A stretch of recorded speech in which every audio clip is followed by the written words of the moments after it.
Indicateur 24 du référentiel national qualité, on est toujours dans le critère 6, dans l'investissement du prestataire dans son environnement professionnel. On va toujours parler de veille, alors non plus veille légale et réglementaire comme l'indicateur 23.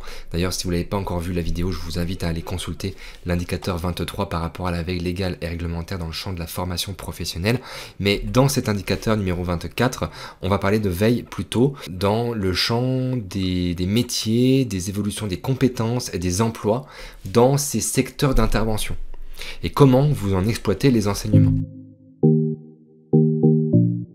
Autrement dit, par rapport au niveau attendu, qui est le même depuis déjà un certain nombre de temps, ça va être de démontrer la mise en place d'une veille sur les thèmes de l'indicateur et son impact éventuel sur les prestations.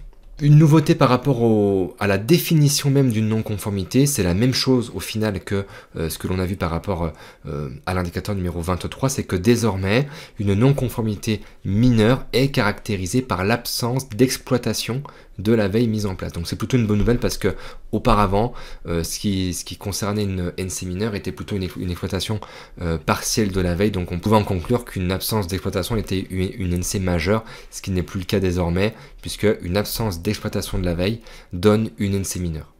Donc c'est une plutôt bonne nouvelle, voilà.